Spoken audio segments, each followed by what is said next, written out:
It's cool. Welcome to the Lokar Car Show. I'm Sam Adavi coming to you this week from the Muscle Car and Corvette Nationals in Rosemont, Illinois.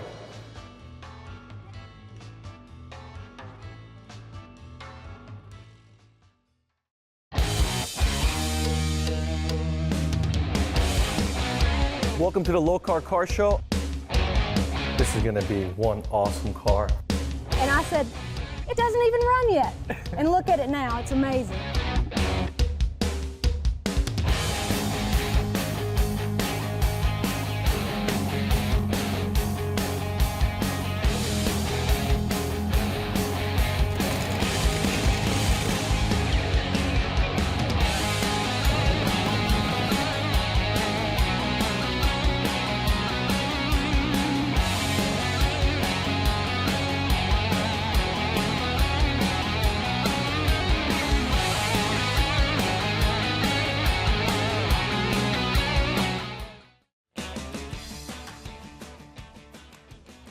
This is the Muscle Car and Corvette Nationals in Rosemont, Illinois.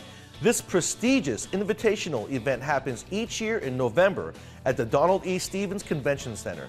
Prepare to be amazed at the quality of cars here. If you love horsepower, you'll love this show. It isn't just any car show, but a time capsule of automotive excellence, showcasing the absolute finest muscle cars and Corvettes from decades past to the modern era.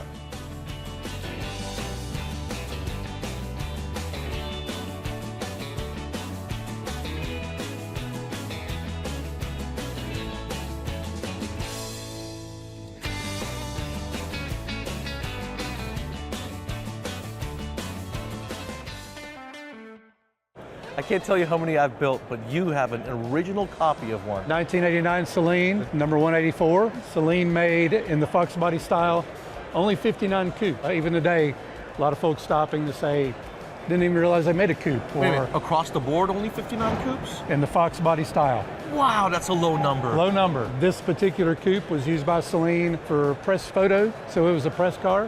Very fortunate to have it. Proud to be here at mcacn to display it. When they first came out, everybody wanted a GT. But when I was building them in the early 2000s, the notchbacks was hot. And today, they're so valuable and very hard to find. That's right. Back in the day, the notchback was the lesser expensive, you know, kind of stripped down version, lighter, so that means faster. Yep. The aftermarket had taken kind of a liking to the Mustang and the 5.0. So if you wanted to go fast, in the cheapest way, it was the notchback. In my state and other states, the law enforcement agencies took note of that, and a lot of their unmarked service cars, or even marked, were 5-liter notchbacks. Yeah, that's where I got mine. It was a Carolina car. That's right. I'd say enhanced it with some NOS pieces, which are getting harder and harder to find. Very hard. Under hood, just a few more NOS pieces. NOS steering wheel. Then I'll do the undercarriage last, and it'll be pretty much done. Well, when you look under the hood, I see that you have everything period correct. Every single piece is there that would have been there from the factory.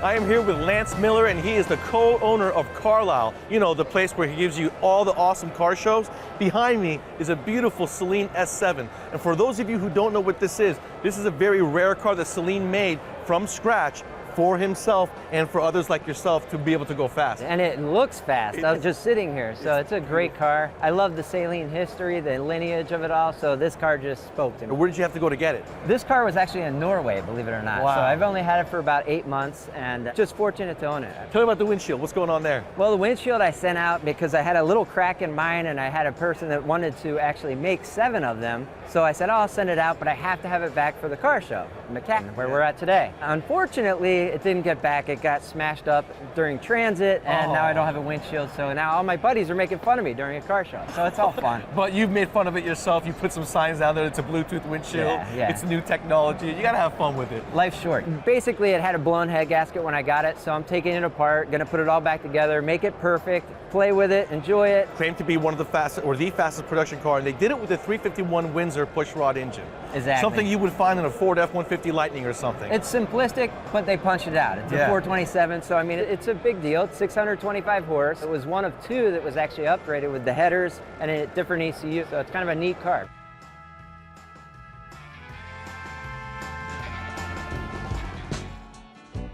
Exom Mod just unveiled their brand new Daytona all carbon fiber here at mcacn. This thing is absolutely beautiful. If you guys want to check it out, go on their website, check out what they do. We'll be right back with more of the Lokar Car Show, brought to you by Car Capsule.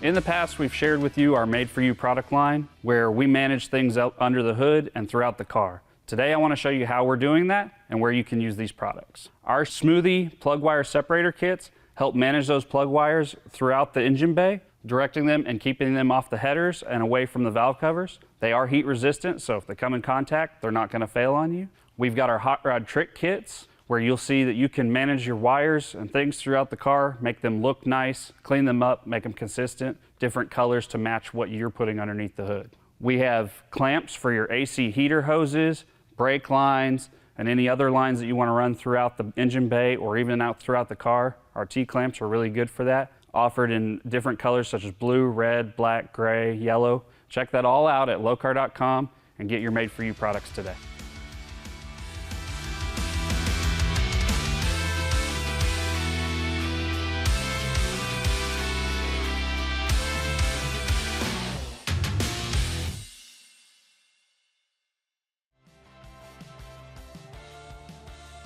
Welcome back to more from mcacn, brought to you by Car Capsule.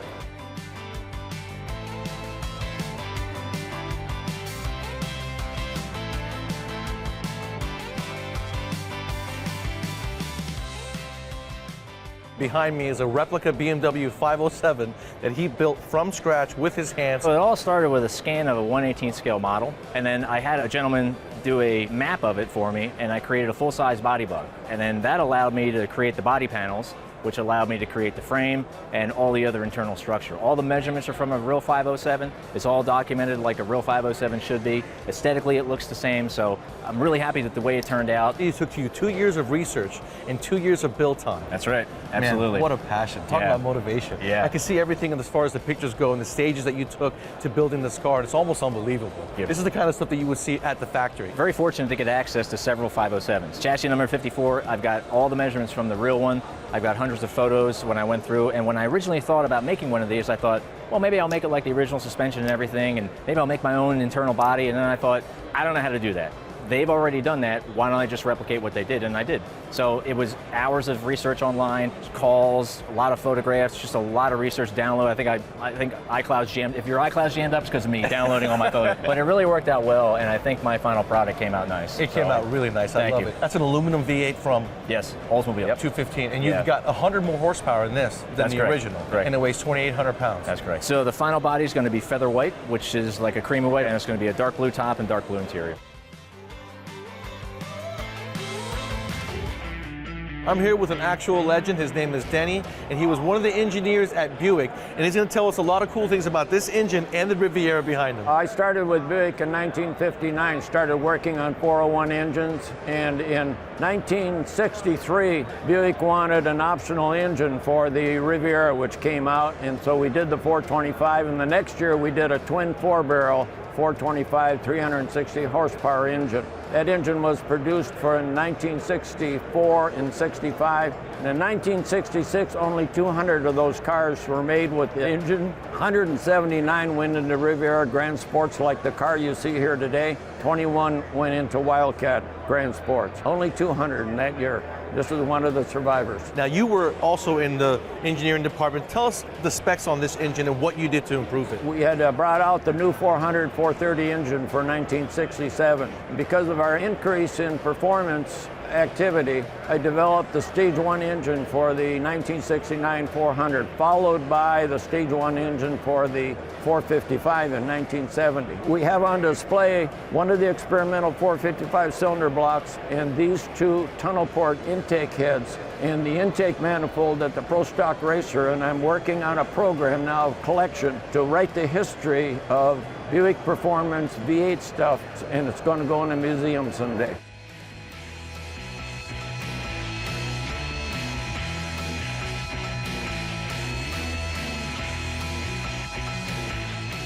We'll be right back with more of mcacn, brought to you by Car Capsule.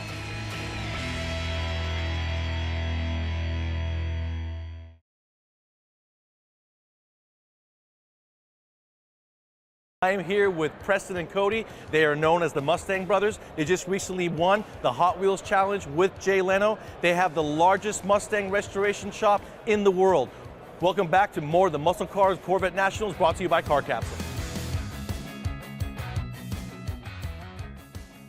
I am here with Guy Larson, and behind this is a very rare L88 1967 Corvette that's going to be going across the auction block in Kissimmee. Well, it's extremely rare. As you might know, in '67 they made 20 L88 cars. It's known to have about 17 of them still existing. So 17 out of all in the world. It's basically a factory-built race car at that time, although Chevrolet was supposed to be out of the racing business. So they built this car with this aluminum engine, extremely high horsepower, and rated at 430 horsepower, while they were selling another 427 that had 435 horsepower. So you thought this was like the second high-performing car, but really it's probably well in excess of 500 horsepower in this car. They underrated it to keep it off the radar and be able to produce it. So this is an all-aluminum 427, and they made a car next to it with an iron 427. Correct, right. They're all documented, so it's not somebody's supposition. They found all the cars, they know what they were. This is the only red. When it goes across the auction block in Kissimmee, what do you think it's going to do? I would expect it to go over $5 million. $5 million. Yeah. Man, that is incredible. Yeah, I mean, if you've got that kind of a high-end collection, these cars do not come available. The other 16 that are still around are tucked away. I'm sure. They're not available. They're not available. And they don't usually come out to the public. They just sell to somebody privately. So Right. This is a very big deal to have it in Kissimmee.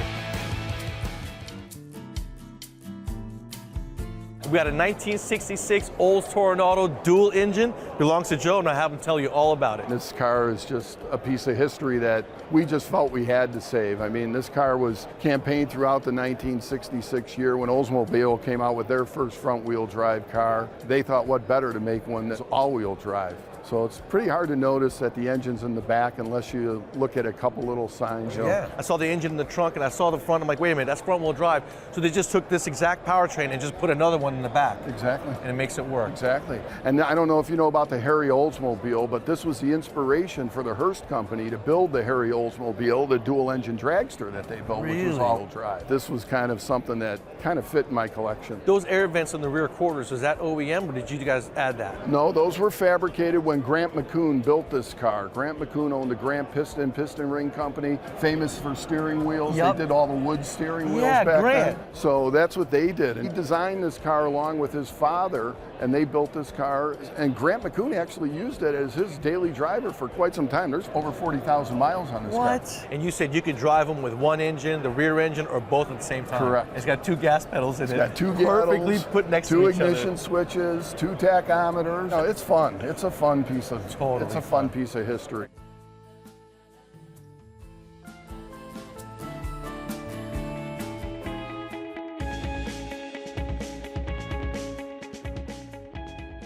We are at the Muscle Car and Corvette Nationals with Wayne Carini and Phil Pataki, and today we're going to be talking about the outdoor paint booth. This is our new portable paint booth. Everyone's asked for them for years. We were making some custom ones. We debuted this at SEMA. You were with us. Wayne was with us. It was crazy. I was a painter in my shop, and having something like this in your shop that you can use, sometimes the booth is tied up with a full paint job, but you need to paint a fender or a door or something like that. Have this in the shop as a secondary spray booth would be fantastic. So if you want to paint like a pro in your own garage or at work, this is the thing to have. Well, the nice thing is, too, this has the same sealed tube system as everything we built. So there's other models out there, like the jumpy house that blows up, circuit breaker blows, it falls down. This is super strong. It's not going to collapse. You know, that's the beauty of it. The spray booth is really the key to this. To be able to paint a car or portions of a car in an environment like this, it's fabulous. Especially the mobile guys who go to the dealerships, they do a lot of paint corrections, little dent repairs on the used car lots. Like you said, you can put it up, take it back down within 3 to 5 minutes at any location, and they can do a much better job by having a controlled environment. We had a guy at SEMA that wanted to buy it, wanted to go to the dealerships, and what they do is they take bumpers off the car with damage, and they put them in and they spray 3 to 4 bumpers at a time. They needed something like this because they're on location, and they're not really supposed to be painting outside. You know, it's got to be filtered when the air comes through. This is the way to go, and you're environmentally safe.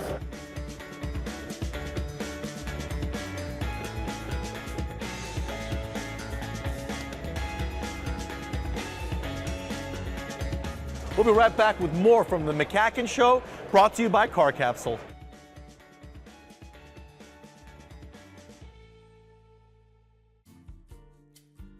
Welcome back to the Lokar Car Show.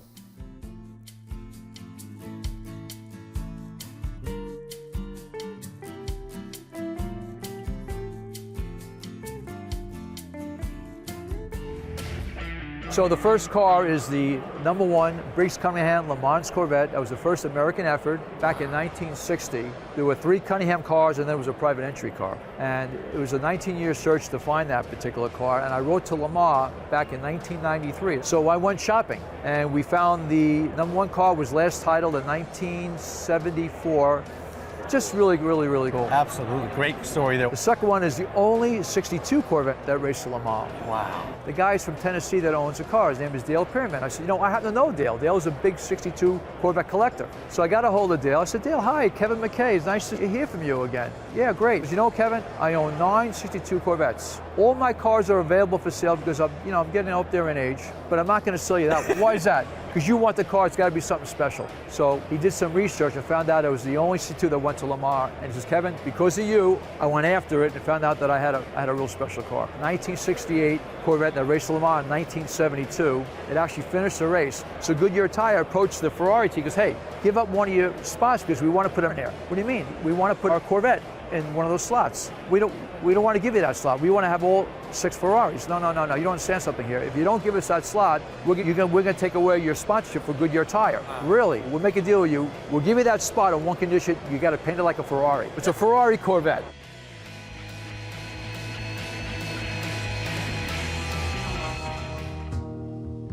Hey, Ryan. Yes, sir. You just won an award, my award. Yes. Congratulations. Thank you very much. I appreciate it. So we were walking around looking at cars, Sam, this morning, and Phil and I walked around the corner, I saw this car, I went bonkers for it. You know, the color really is unbelievable, and I'd never seen one this color. I love Z28s. When I was in high school, that was my dream car. I would go up to the Chevy dealer, and there was a green one with a houndstooth interior in it in the showroom. I go nuts for that car. But this car means a lot to me, but this color, if you sent me a spray out and said, paint that Camaro that color, I'd go, you're nuts. Yes. But it works. Yeah, when you see it looks absolutely. This car originated out of Bauman Chevrolet in Pittsburgh, and that dealership, what they did is they had a summer promotion and just draw people in. And the guy came in a couple weeks later, bought it. So I was talking about how I've never seen a muscle car this color. Now, I hear it all the time. Yeah. But that's good. I mean, there's the green. I mean, there was a common color on the orange, very common color, but to see this. And what I like too is it's very simple. I love the rally wheels. Yes. Just very simple, tastefully done. Absolutely. I love Oldsmobiles, and this one really stands out. I love them too. Yeah, congratulations. Yeah, thank you very much. We don't see too many orange ones, you know. No. And I have a white interior. I like the white interior. Everyone says it's touching it. Really, it stands out, but it's a really immaculate building. So I've had the car about 5 years, but I've known about the car since I was a kid. We have a tight circle of Oldsmobile friends, many of which are here. The Gold car is one of them. And all of these cars kind of roamed the streets of Miami at one point where we all grew up. This car I was able to acquire from a close friend. It was taken apart. It was a zone order from Oldsmobile dealers down in Florida. So they ordered a whole bunch of these cars. They were all rally red, which is kind of orange with white interiors. They were all outfitted the same way. And we'd see them in Miami from time to time. We'd call them Dade Broward specials. The paint code is unique because it's a fleet order. It's a matching numbers car, engine, drivetrain, everything else. It's an original Ram Air car. I took the body off the frame. I did a full restoration on it. I had it painted carefully and all the bodywork done, and just love driving it, although it hasn't been a long time, but I just finished the car. Yeah, so the last 5 years you've been doing the restoration. Yeah, it's taken about 5 years to finish. Wow. Yeah. A lot of them were found in barns, warehouses, in yards, junk yards, and so on. So some of these cars here are very fortunate to find over the years, and now they're restored back to its former glory. You know, without my team, I wouldn't be here today, but we were able to find a lot of the history, some of the parts to put them back together again, and the cars actually speak for themselves. Now, the rumor has it that you also own a very famous Mopar car. I do, sir. Yes, I am Unbelievable. The very proud owner of the 1970 Hemi Challenger, otherwise known as the Black Ghost. That's right. So, yeah, That's cool. So cool. Very cool.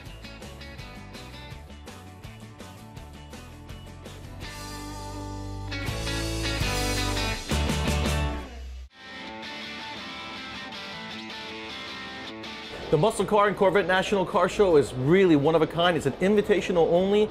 You're not going to see the same car from one year to the next, and you're not going to see the same cars anywhere else really in this country as far as the car shows go. Absolutely true. For me, that's a wrap. Now what we're going to do is a podcast with Wayne Carini and Phil Pataki named what? Talking classic cars. There you go. In the Car Capsule Studios right here at McCacken.